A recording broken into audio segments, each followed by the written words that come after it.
Okay, so good morning all of you. So we'll start with our today's topic. So that is about diagrams. So in UML, how many diagrams are there? We have seen the list Nine of types. yes ma, how many? 9 types. 9 diagrams. Okay, those diagrams are divided into two different parts. So what are they? Stat Yes, I want everyone to mute yourself. Static and dynamic map. Static diagrams and dynamic diagrams. So what are the static diagrams? Static are class diagrams, object, Uh, component, Deployment, yes. First two and last two are static diagrams. They won't change. Okay. Whereas dynamic diagrams are the other 5 diagrams where uh, we say use case diagram, activity, sequence, collaboration, okay, and state chart diagram. So all these 5 comes under uh, second part, that is static diagrams. So this diagram we are going to study in detail too. Okay.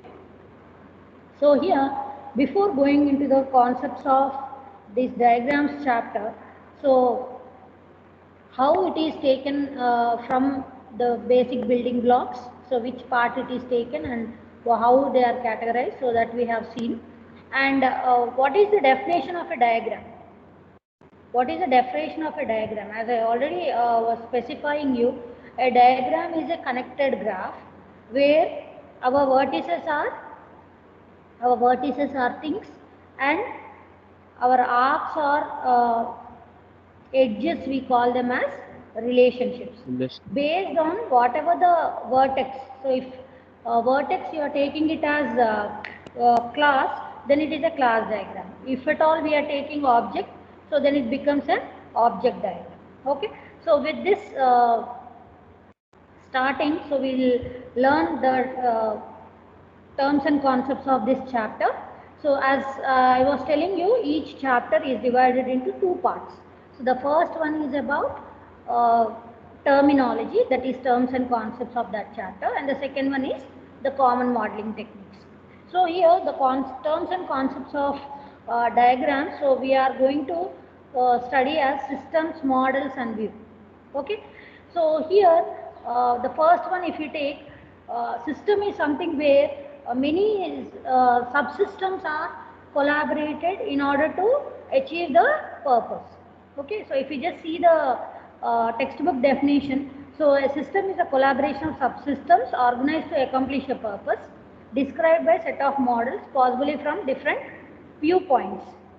Okay, in different perspectives, the different subsystems are there which collaborate into a system and how it works. So that is about the system. So what is a subsystem here again? The sub modules of the main project. Okay, and how each sub problem are grouping its elements and the specification, behaviors, what are all the contents in that. Okay. So that is what about the system and subsystems. Moving on to the second definition, that is about models. So a model is something, what we say, our diagram itself is a model.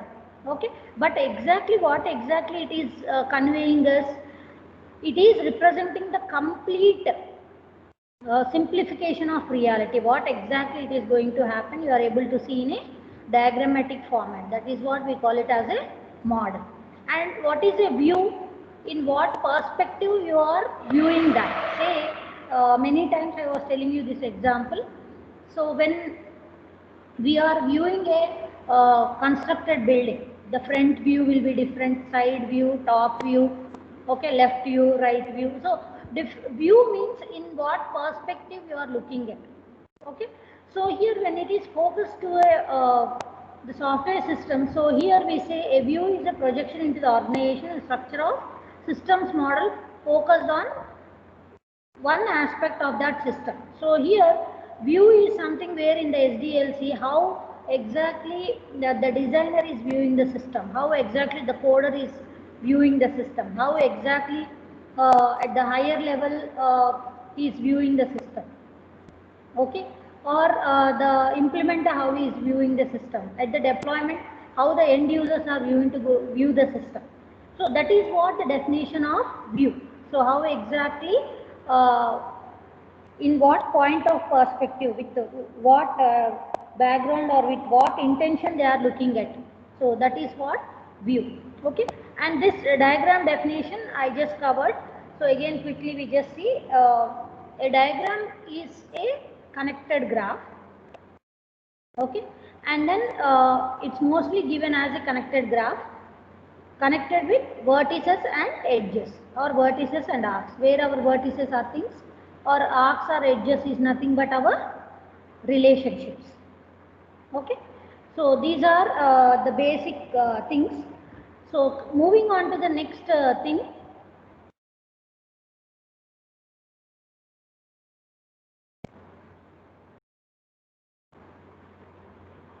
Okay, so here some example is given which includes classes such as person, department and office. Okay, and person and department. So here the different perspectives of the system is given in this example, but here we when we want to view the static aspects of the system. Static aspects of the system means the things which will not change, the things which will not change, static parts of the system.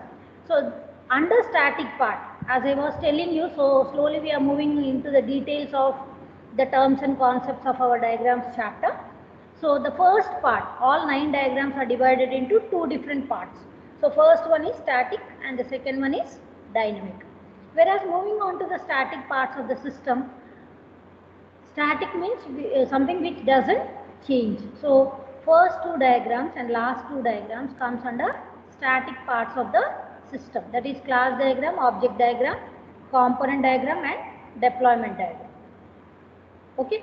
So whereas dynamic parts of the system, dynamic here means which is changing, which will change in course of time. Okay. So such changes where exactly you can show in UML diagrams. Okay, or even in UML model. Okay. So here such dynamic aspects can be captured in any of these 5 diagrams. Use case diagram, sequence, collaboration, state chart and activity diagrams. So that's how all the 9 diagrams are categorized into 2 parts, static and dynamic. Okay.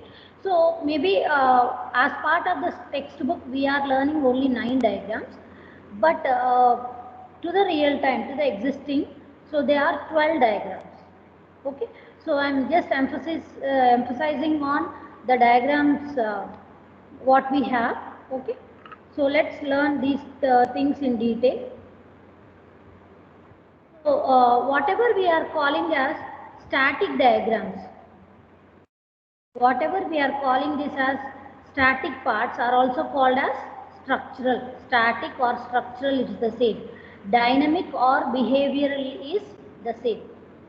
Okay, static diagrams are also called as structural diagrams, whereas dynamic parts are also called as behavioral diagrams.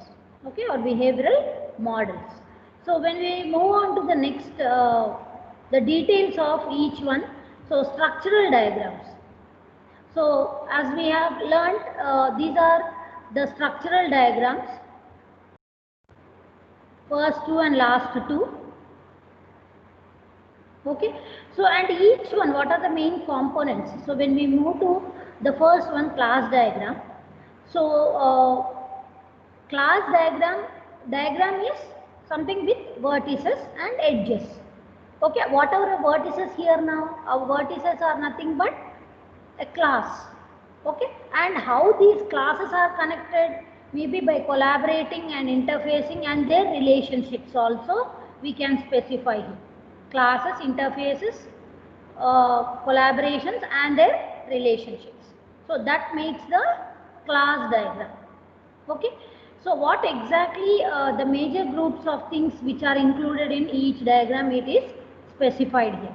And in object diagram, so in a diagram, so what are the main things here, what are the points in the connected graph are nothing but the objects in the object diagram. Whereas component diagram, what are all the things here? components.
Madam పోయిందా?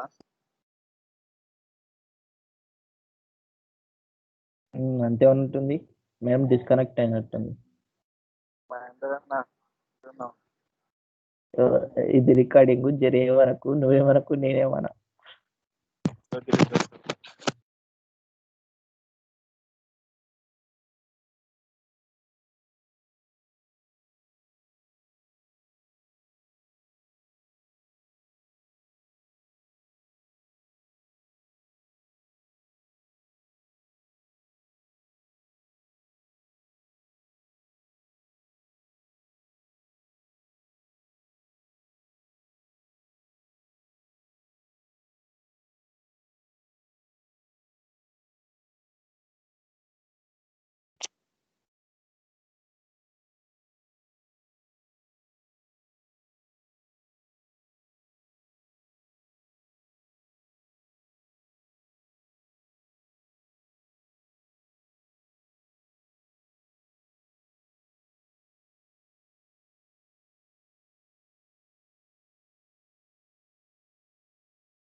Hello.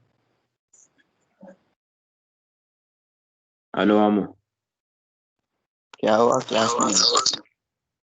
वो पूरे lecturers college में है, हाँ, तो वहां से connect करने को ट्राई कर रहे, कनेक्ट नहीं हो रहा, कहते देख रहे क्या करते।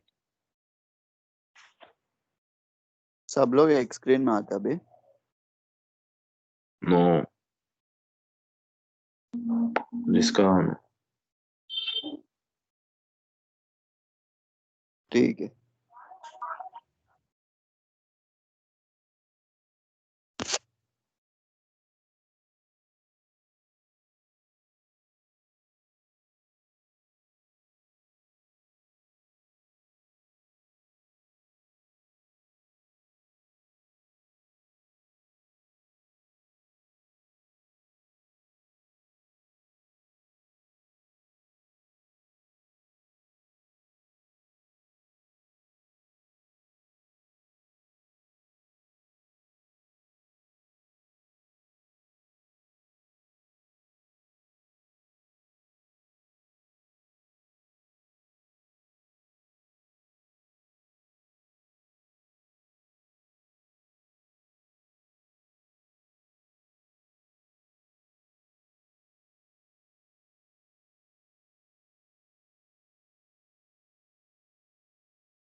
Anu, ఉన్నావా?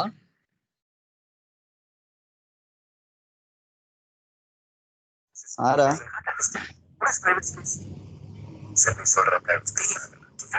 ఉన్నా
headphones.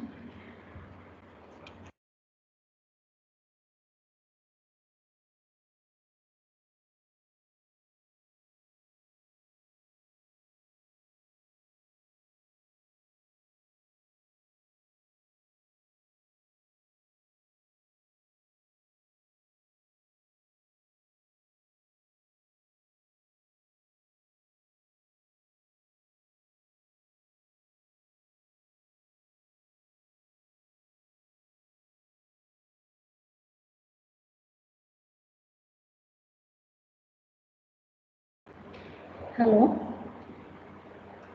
Hello. Yes, ma'am. Yes, ma'am. Yes, ma. Is it okay now? Okay. So quickly we'll finish the today's topic. What I was talking.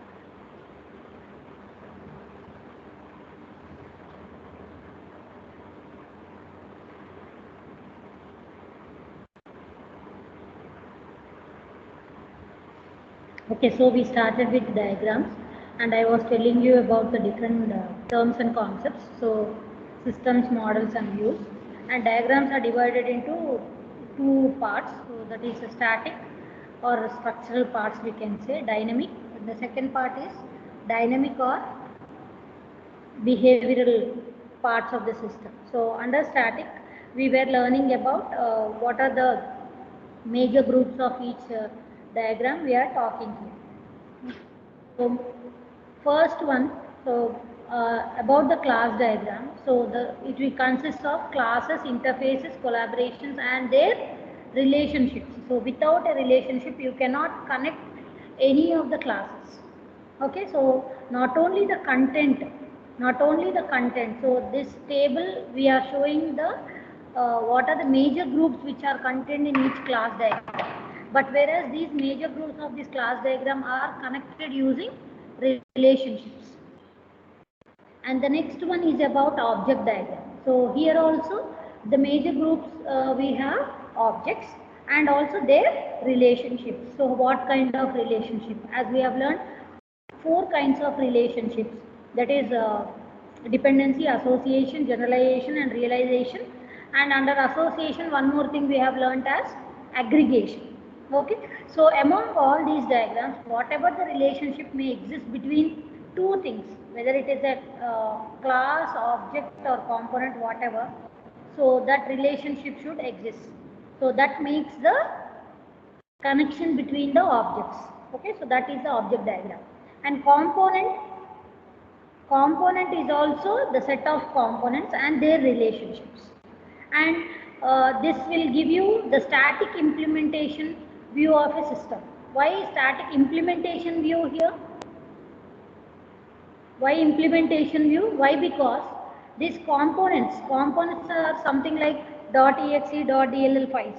Where exactly they are used? They are used during implementation phase. So that's why they are static parts of the implementation. So whereas class and object, static parts of the, yes ma'am, static parts of the design view.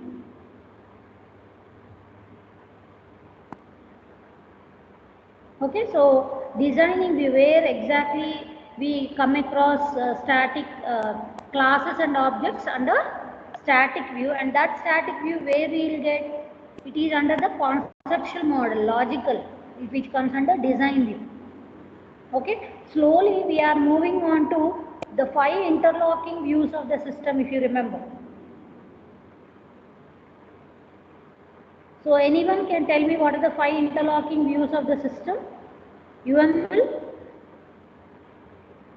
use case view, design view, analysis view, implementation view and deployment view. 5 views are there.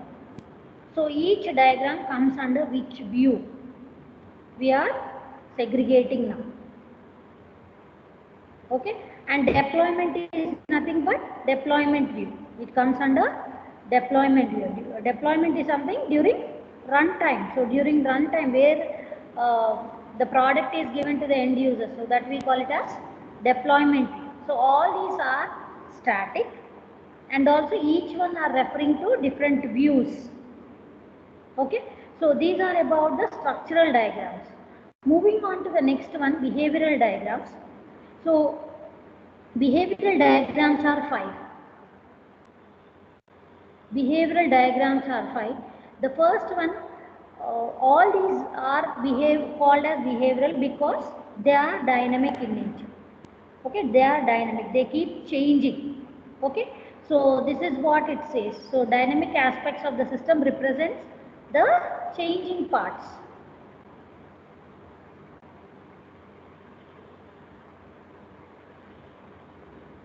Changing parts. Okay, so here under use case view, what are the major things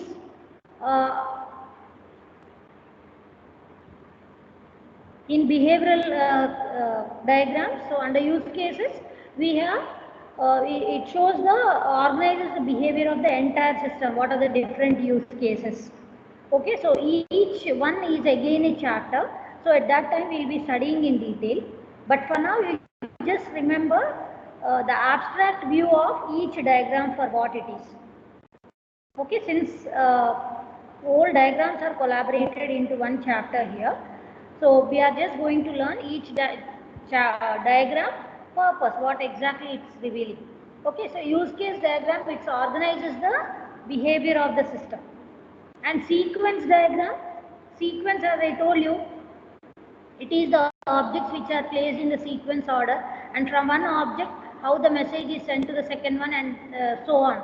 So that's how time ordering of the messages is maintained in the sequence diagrams. So sequence and collaboration diagrams together, they are called as interaction diagrams. Though the representations are different, but they mean the same.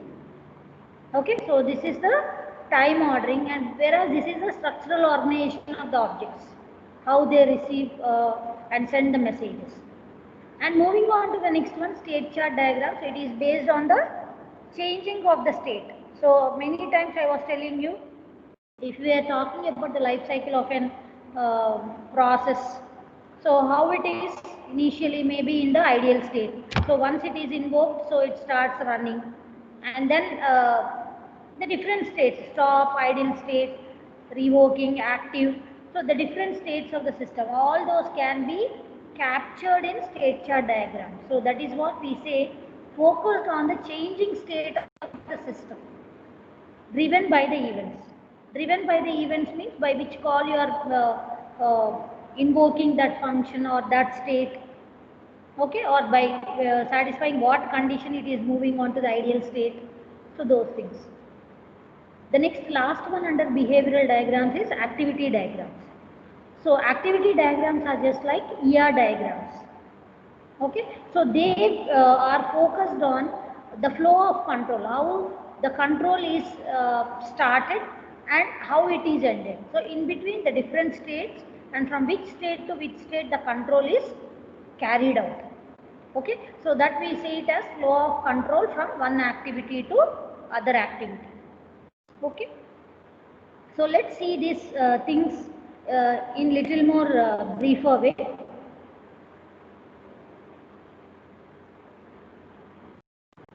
Okay, use case diagrams will give you the behavior of the entire system, okay, and what kind of view it is going to give. So the use cases also can be given in two views. So static use case view and also static and dynamic. It comes under both. Static view of the system and also organizing and modeling the behavior of the system. So there are some static use cases like actor or a person or a hardware. So once we consider them, they are static, but their behavior within the system is changing. Okay, so that's how two views we can say here. It comes under design view only.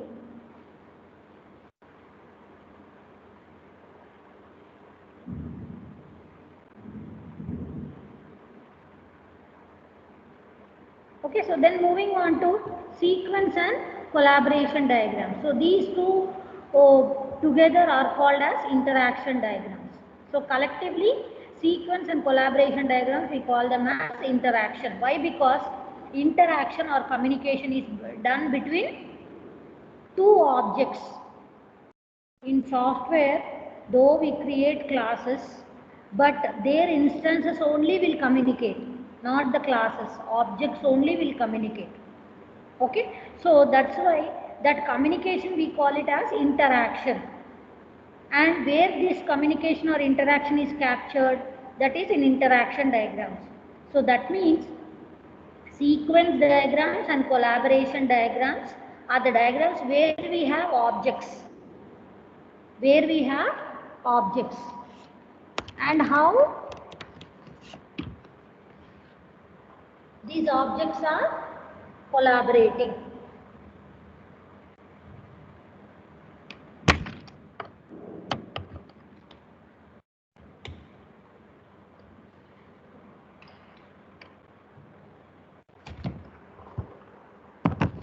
And how these objects are collaborating. Okay, so if at all any example is given, let's see. So sequence diagram is time ordering of messages. Collaboration is emphasizing on the structural organization of the system or the organization. Okay, I think there are some examples given, I will cover it. So, and one more thing you need to remember, as I told you, interaction means it's between the objects. So, sequence and collaboration diagrams is between the objects, and the link whatever or the connection whatever you give between the objects is called as link. So that's why we say object links. So the terminology is very important in this subject. Okay, so then moving on to state chart diagram. So the difference constitute of transition and events and activities. Okay, each state again it is characterized into activities. Okay, and these are also giving the dynamic view of the system, and where exactly they are going to use in the, so which view? So we have 5 interlocking views as I told you: use case view, analysis view, design view, development view, deployment view. So it comes under design view only. And activity diagrams, so it's just the flow control, how it is transferred from one state to another, and they are just like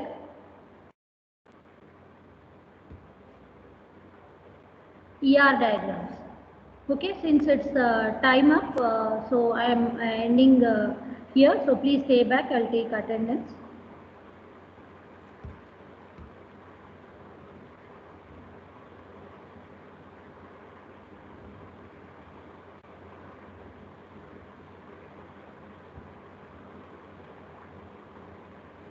Yes, ma, this is for today. I am ending the call. Tomorrow we'll continue.